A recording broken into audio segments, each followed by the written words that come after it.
कल्याण करने वाली कथा।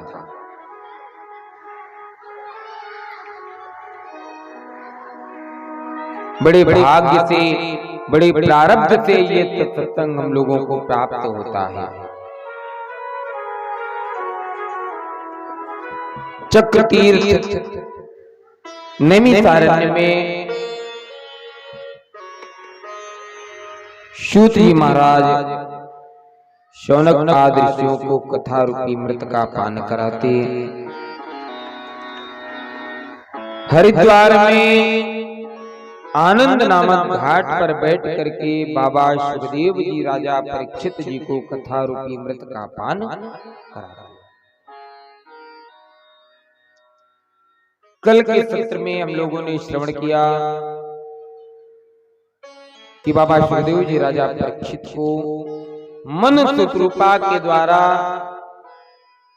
जन्माई हुई कन्या आकुति देवहूति प्रसूति के बारे में बताया।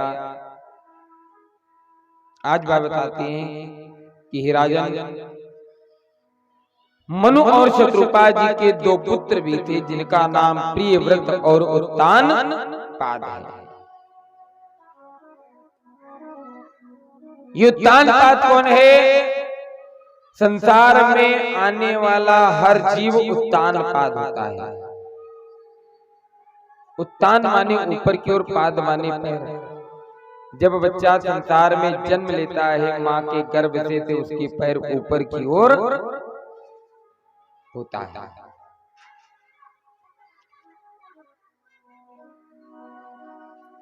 महाराज उत्तान पाद का विवाह सुनीति के साथ में होता।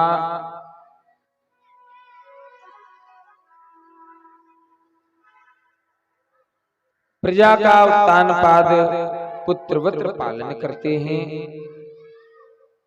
जिस तरह से एक पिता अपने पुत्रों का पालन करता है, वैसे ही महाराज उत्तान पाद अपनी प्रजा का पालन करते हैं।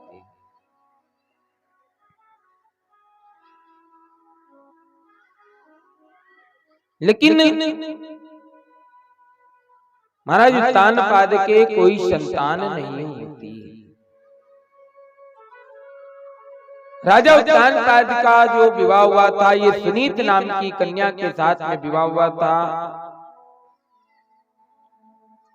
एक दिन सुनीति राजा उत्तान पाद से बोलती है कि राजन, काफी समय हो गया है, हमारे कोई संतान नहीं हुई है। लोग तरह तरह की बात करते हैं, क्यों ना हो महाराज आप अपना दूसरा विवाह कर लें।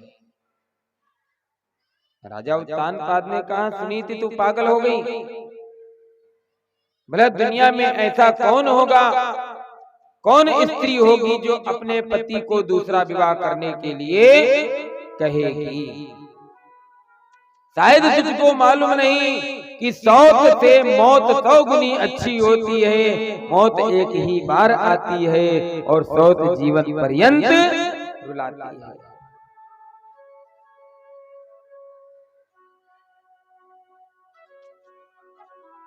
इस सुनीत ने हट लिया। आज सुनीत के हट के आगे राजा उत्तान पाद की एक भी ना चली। राजा उत्तान पाद सुरुचि नाम की कन्या से विवाह करने के लिए चल देता। सुनीति अपने मन में विचार करती है कि माँ का, सास का कर्तव्य और धर्म होता है कि जब नई बहू घर में प्रवेश करे, जब वधू प्रवेश हो तो जो सास होती है वो बाहर आरती की थाल लेकर बहू की आरती उतारने के लिए द्वार पर खड़ी हो। लेकिन कोई बात नहीं, सास नहीं है तो मैं तो बड़ी बहन हूं। सुनीति आरती की थाल तैयार करती, बड़ा मन में प्रसन्न है। आरती की थाल को लेकर के द्वार पर खड़ी है। इधर राजा उत्तान पाद सुरुचि नाम की कन्या के साथ विवाह करके महल के बाहर जैसे ही आता है, सुनीत को देख करके सुरुचि पूछ बैठती कि राजन ये कौन? कहा ये हमारी पहली महारानी सुनीति है। कहा यदि पहली महारानी थी, तुम्हारा विवाह हो चुका था, तो तुम्हें हमसे विवाह करने की क्या जरूरत थी?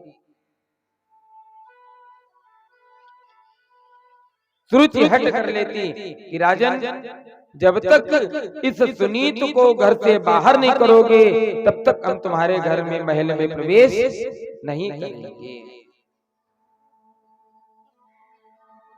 क्या सुनीत ने ऐसा सोचा था?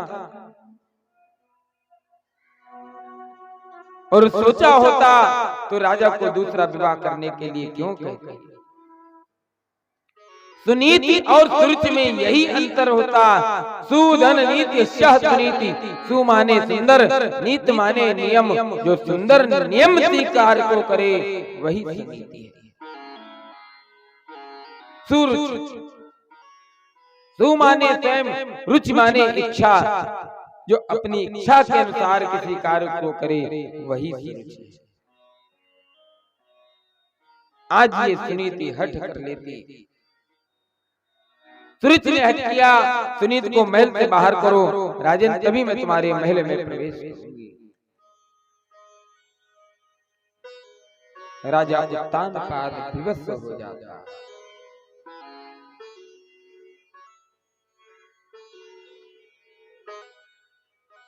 अब तो क्या कहना, सुनीति घर से बेघर हो जाती है। जंगल में एक कुटिया बना करके रहने लगी।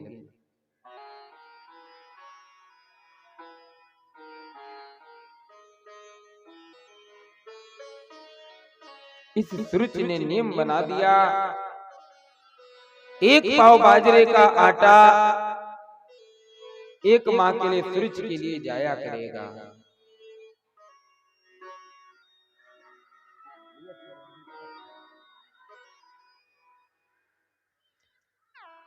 कभी सोचा नहीं, कभी विचार नहीं किया।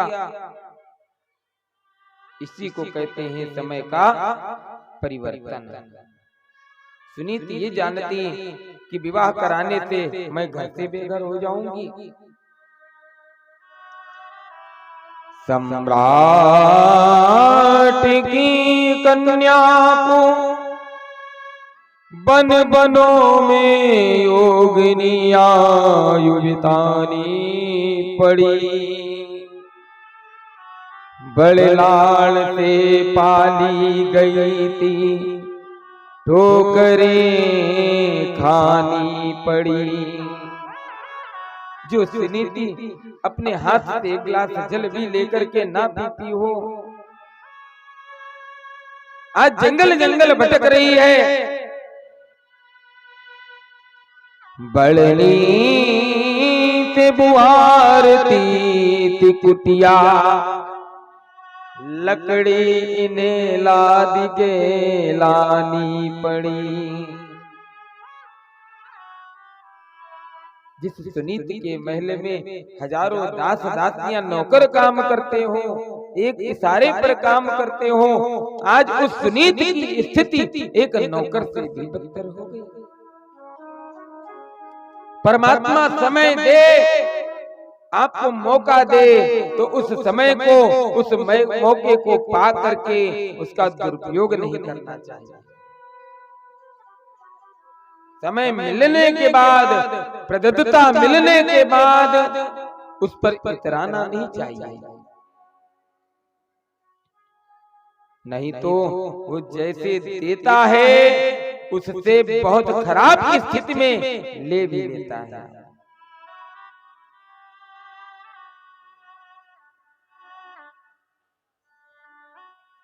चिथड़ों के अभाव में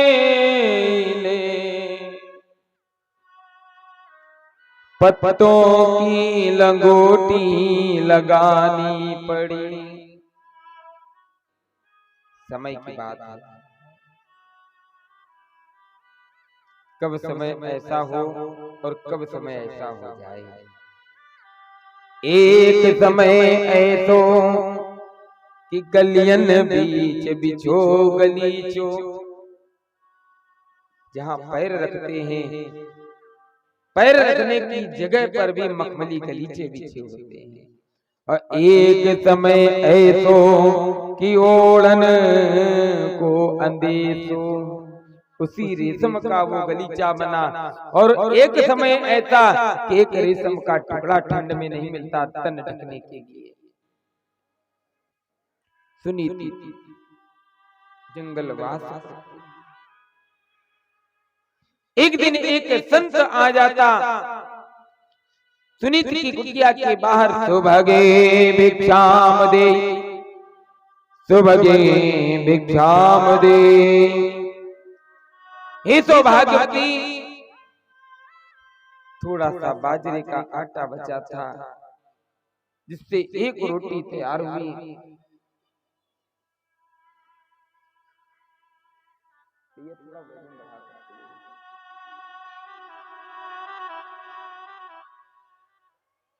एक रोटी बाजरे की बनी होती। संत की आवाज को सुनते ही सुनीति कुटिया से बाहर आ जाती। संत को देखा, महात्मन कुटिया में संत को पधराया। एक रोटी जो स्वयं पाने जा रही थी संत को दे देती। संत बड़ा प्रसन्न होता, बेटी तुम मुझसे कुछ मांग लो। सुनीति बोलती, महात्मन मुझे कुछ नहीं चाहिए, यदि आप कुछ देना चाहते हो तो जो इस राज्य के राजा उत्तानपाद हैं उनकी महारानी सुरुचि को एक बालक हो जाए, उस सुरुचि को एक बालक हो जाए।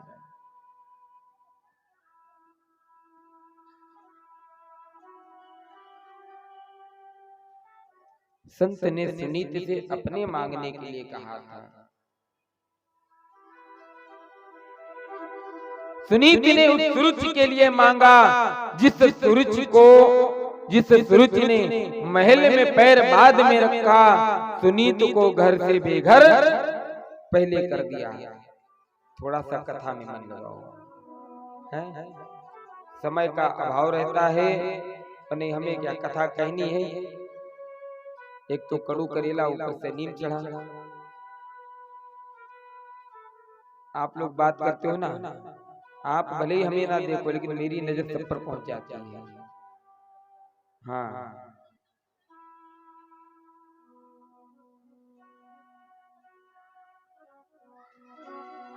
उस सुरुचि के लिए ये सुनीति मांगती है कि महात्मन एक सुरुचि को एक लाला हो जाए। महात्मा ने आशीर्वाद दिया, संत ने सुनीति उस सुरुचि के भी एक लाला होगा और एक लाला तुमको भी होगा। संत आशीर्वाद दे करके चला जाता।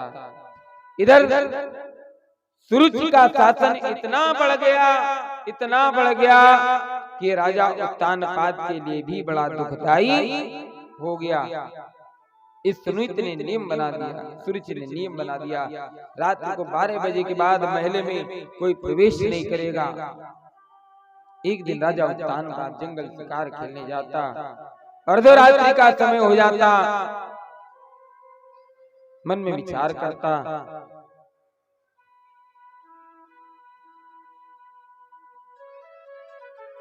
अपने मन में विचार करता कि अब तो महल के द्वार बंद हो गए होंगे, जाएं तो कहां जाएं। अचानक याद आता है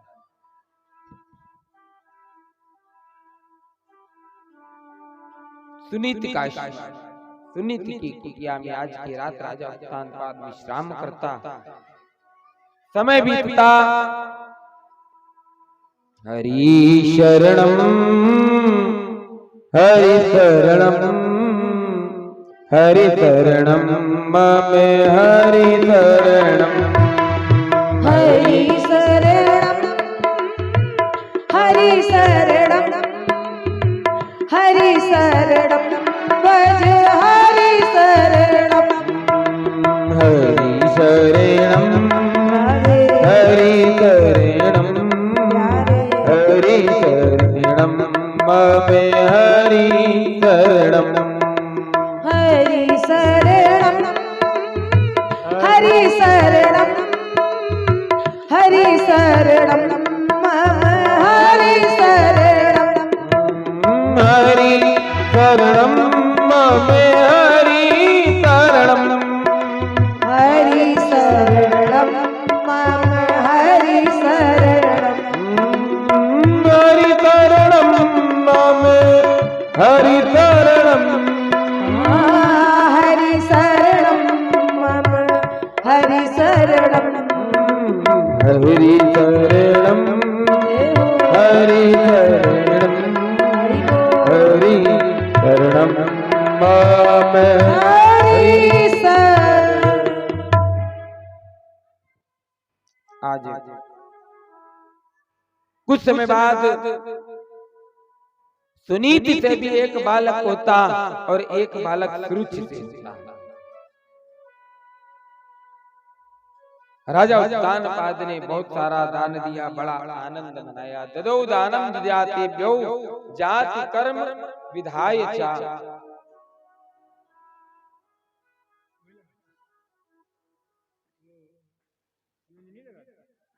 अभी आप भजन गा रहे हो ना, उसी राग में चल रहा है, ये दूसरी राग है।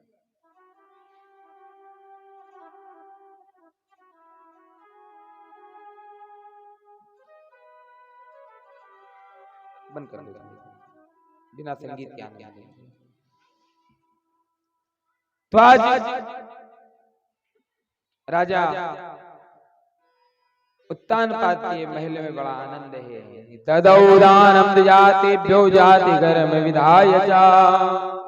बहुत सारा दान दिया राजा उत्तानपाद ने ब्राह्मणों को और बड़ा आनंद मनाया गया। दोनों घरों में बालकों का जन्म हुआ, लेकिन दोनों घर के बालकों में बड़ा अंतर है।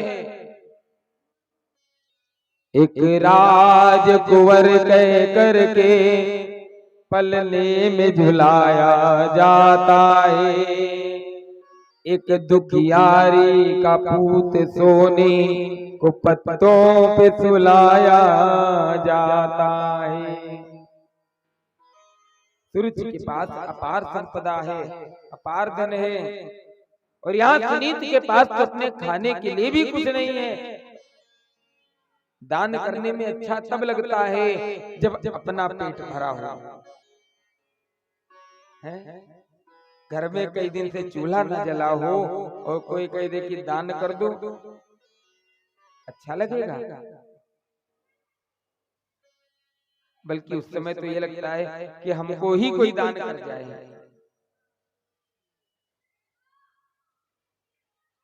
समय बदलता, दोनों बालक कुछ समय बाद बड़े होते, नामकरण होता। ध्रुव का नाम, इस बालक का नामकरण होता। सुनीति ने अपने बालक का नाम मनमुखी अपने मन से नाम रख लिया, लाल का ध्रुव। बोले ध्रुव महाराज की। इधर सुरुचि के बालक का नामकरण होता, इसका नाम उत्तम रखा जाए। सुरुचि के बालक का नाम उत्तम रखा जाए। दोनों बालक विद्यालय में विद्या अध्ययन करने के लिए जाया करते हैं। एक दिन मध्यांतर में लंच होता है ना स्कूल में, तो लंच में मध्यांतर में सारे बालक बैठे हैं, आपस में बात करने में लगे हैं। बच्चों की बातें सुनो तो बड़ा आनंद आता है। तो ये कि दो बात सुनने में बड़ा आनंद आता है, एक बच्चों की बातें सुनो और बुजुर्गों की बातें सुनो। जब मेजॉरिटी मिल जाए बिल्कुल जो है, फिर देखो जो है। कोई कहता मेरे पिताजी मेरे लिए ये लाए, कोई कहता मेरे पिताजी मेरे लिए ये लाए, कोई कहता मेरे पिताजी मेरे लिए ये लाए।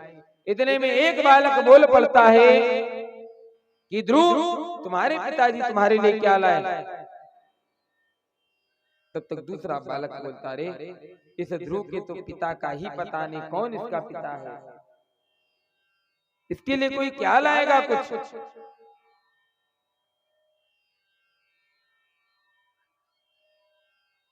5 वर्ष का बालक ध्रुव मन में लगन लग जाती कि मेरी माँ ने आज तक मुझको ये नहीं बताया कि मेरे पिता कौन है।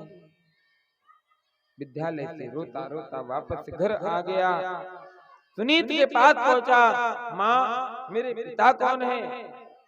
सुनीत समझ गई कि जरूर कोई बात हुई है, किसी ने कुछ कहा है। लाला अभी तू विद्यालय से आया है, कुछ भोजन कर ले, जल ग्रहण कर ले। नहीं, ध्रुव हट कर लेता। ध्रुव ने हट कर लिया, नहीं माँ पहले मेरे पिता बताओ कौन है। सुनीति बताती कि लाला तू अपने पिता से मिल नहीं सकता, इस राज्य के जो राजा उत्तानपाद हैं वही तेरे पिता हैं। ध्रुव ने जैसे ही सुना दौड़ता हुआ पिता के दर्शन के लिए चल देता। इतना अच्छे बच्चे हैं जिसका कोई रिकॉर्ड नहीं है।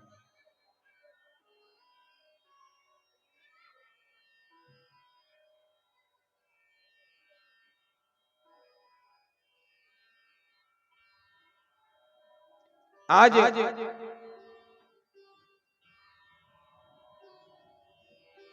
ध्रुव रोते रोते राजा उत्तानपाद के महल में पहुंचता, देखता क्या है, महल के अंदर प्रवेश किया। उत्तम राजा उत्तानपाद की गोद में खेलने लगा। उत्तम उत्तानपाद की गोद में खेलने में लगा हुआ था। राजा उत्तानपाद के मन में विचार आता है, ये सूरज का पुत्र नित्य मेरी गोद में खेलता है, क्यों ना हो आज ध्रुव को अपनी गोद में बिठा लिया। ध्रुव को जैसे ही गोद में लिया, इतने में सुरुचि आ जाती है, हाथ पकड़ करके ध्रुव को सिंहासन से नीचे फेंक देती है। सिंहासन से नीचे फेंक देती है। ध्रुव यदि तुझको इस पिता की गोद चाहिए तो जा करके जप करना, साधना करना, अगले जन्म में जब मेरी कोख से जन्म लेना तब तुम्हें इस पिता की गोद मिलेगी। इतना सुनते ही ध्रुव रोने लगे, रोते रोते मैया के पास पहुंचे। मैया हमने तो कुछ बोला भी नहीं, कुछ कहा भी नहीं, लेकिन जो तेरी बहन थी उस बहन ने मेरा अपमान कर दिया।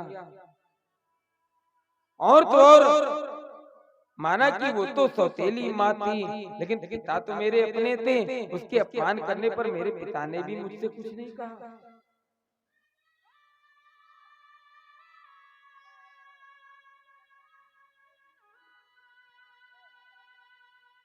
सुनीति समझाने लगी, लाला ये तो लौकिक पिता है, यदि तू साधना कर ले, यदि तू भजन कर ले तो तुझको तो उस संसार उस जगत के पिता की गोद तुझको प्राप्त हो सकती है।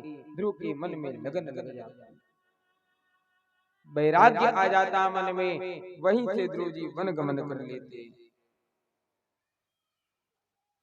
परमात्मा के द्वादशाक्षर मंत्र का जप करते, बड़ा कठोर तप करते हैं। रारांते त्रिरारांते कपित जम्बुबदराशना। 3 रात्र में कैथा और जामुन का आहार करते रहते, भोजन का परित्याग कर देते।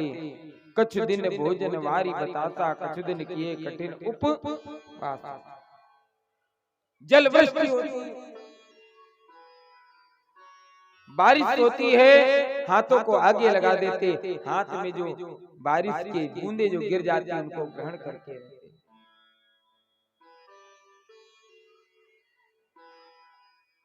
अंगुष्ठ मात्र पैर के एक अंगूठे पर खड़े होकर के तप करते हैं।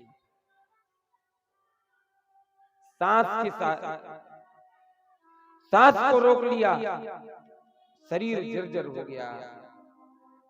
कानों में सर्पों ने अपनी बाबी बना ली, नाक में पक्षियों ने घोंसले बना लिए।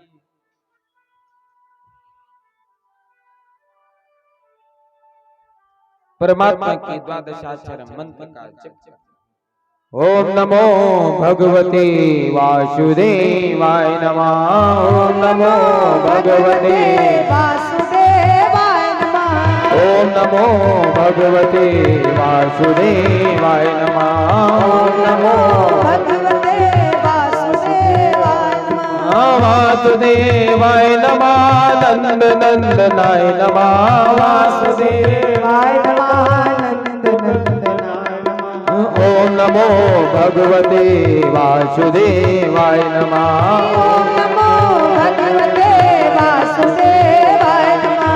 ओम नमो भगवते वासुदेवाय नमः। ओम नमो भगवते वासुदेवाय। बहुत कठिन तप करते ध्रुव जी। जय हो।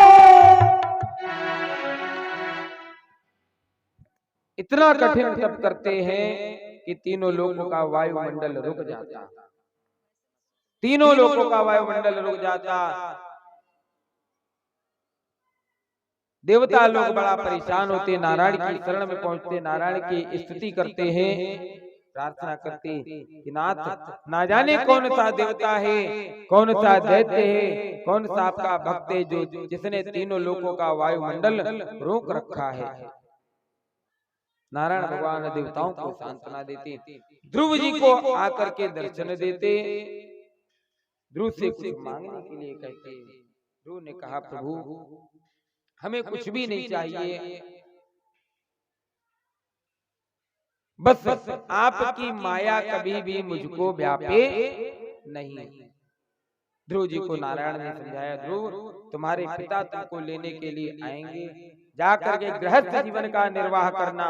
इधर राजा उत्तानपाद को पता लगता कि ध्रुव की साधना टूटी है।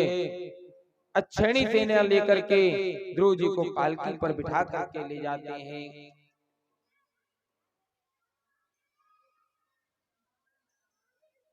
पालकी पर बिठा करके ले जाते हैं।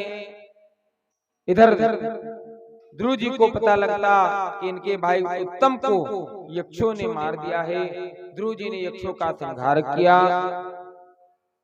वहीं पर ध्रुव जी के दादा मनु जी आते हैं, ध्रुव जी को रोकते हैं, ध्रुव तुम व्यर्थ किसी को मार रहे हो, जीव अपने कर्मों से ही मर जाता है, जो जैसा कर्म करता है उसको वैसे ही फल की प्राप्ति होती है। आज ध्रुव जी बड़ा, यहीं पर ध्रुव जी ने शस्त्रों का परित्याग कर दिया। शस्त्रों का परित्याग करके ध्रुव जी वन गमन कर लेते हैं। बोले श्री ध्रुव महाराज की जय हो। बाबा सुखदेव जी से राजा परीक्षित पूछते हैं कि बाबा ये प्रिव्रत जो थे इनका जीवन कैसा रहा। बाबा सुखदेव जी बताते हैं कि हे राजन, प्रियव्रतो भागवत आत्मा राम कथम मुने ग्रहे रमतयन मूल कर्म बंध पराभव।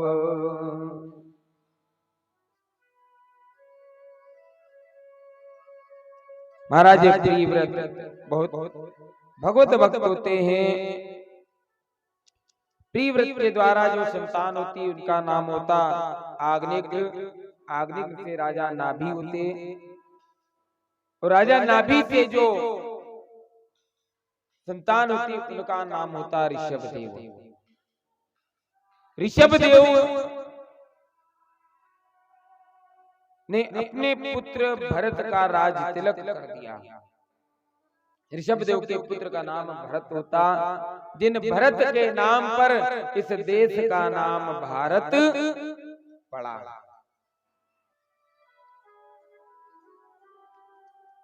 इस देश का नाम भारत पड़ा। राज्य का उपभोग करते हुए भरत जी के मन में विचार आता कि अब राज्य इत्यादि का परित्याग करके भजन करना चाहिए।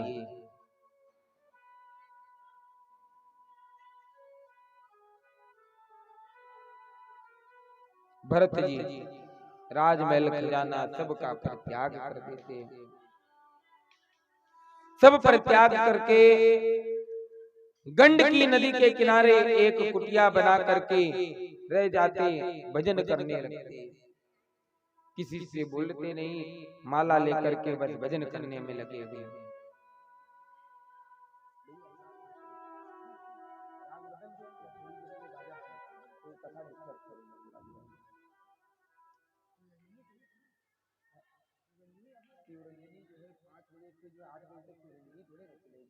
कथा सुनो, कहाँ चल रही है बात ये। तुलसी को याद है राम ने कहा क्यों 4 घंटे की कथा में खाली चिरंजीवी थोड़ी दिखती है, ये तो सुनना पड़ेगा आपको। जो है हमको डिस्टर्ब हो रहा है इससे, जो है कथा है कहीं आप बजा को हम कितना भी दिमाग लगाएं,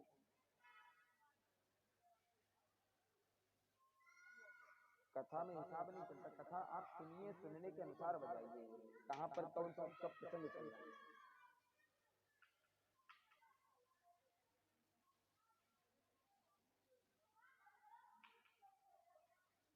ऐसा नहीं है, अगर ध्यान कथा में होता तो तुरंत रस समझ में आ जाता है कि कौन से रस की कथा चल रही है।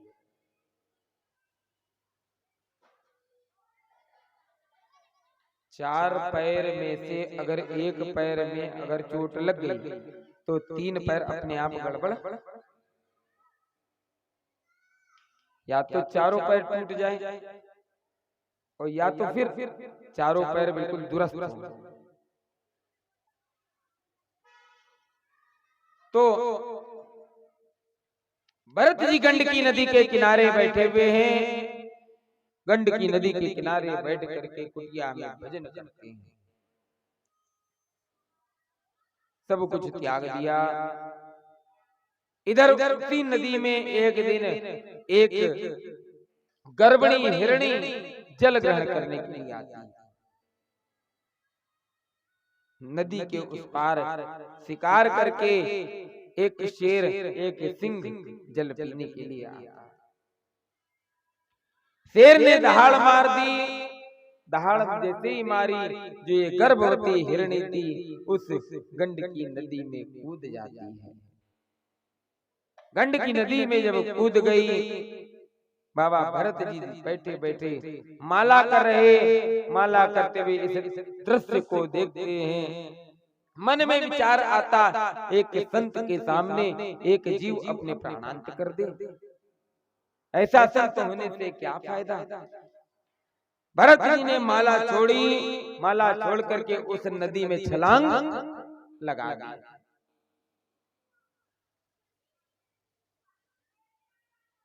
उस हिरणी को तो नहीं बचा पाए, लेकिन हिरणी का जो बच्चा था, जो शिशु था, उस शिशु को भरत जी ने बचा लिया। माँ तो मर गई थी, अब उसको कौन पालता। भरत जी उस मृग शावक को पालने लगते, हिरणी के बच्चे को पालने लगते। जो भरत जैसा संत अपना राजमहल खजाना छोड़ करके भजन करने के लिए बैठा हो, आज इस मृग इस हिरण के बच्चे के मुंह में फंस जाता। पास के गांव में प्याली लेकर के घर घर दूध मांग उस हिरण के बच्चे के लिए घास की छोटी छोटी कुर्सी तोड़ करके उस हिरण के बच्चे को खिलाता। मोह बड़ी खराब चीज है, मोह सकल दिन कर मूला। अब तो ये मृग शावक भी बाबा भरत से बड़ा मोह करने लगता, यहाँ तक कि बाबा के भजन पूजन में भी बाधा बनने लगता। बाबा माला कर रहे होते तो कभी भरत जी के पीठ में आकर के बैठ जाता, कभी भरत जी की गोद में आकर के बैठ जाता है, बाबा की पूजा में भी करने लगता।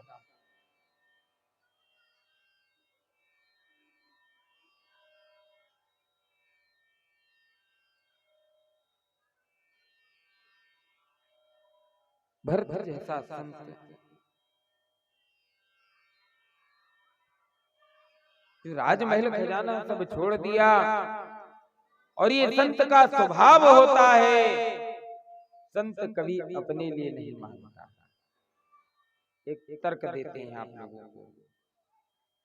कई लोग कहते रहे साधु महात्माओं का क्या है, केवल मांगना है, खाना है और ये करना। बहुत सारे तर्क देते हैं। एक तर्क मैं देता हूं जो लोग ऐसा कहते हैं। एक बीवी, एक मियाँ माने आदमी और 2 बच्चे, कितने हो गए? 4 पूरे ने 3.5 हैं। सैलरी कितनी मिलती है? 50,000 रुपए महीने। अगर व्यापार कर रहे हैं तो कितना महीने ला रहे हैं कुछ नहीं पता। 50,000 रुपए महीने कमाने के बाद भी इतने लोगों को नहीं पाले पा रहे हैं। और एक महात्मा होकर के जिसके यहाँ हजारों संत महात्मा पड़े हैं, हमारे तुम्हारे जैसे जितने हजारों लोग आते जाते हैं, रुकते हैं, भोजन पाते हैं,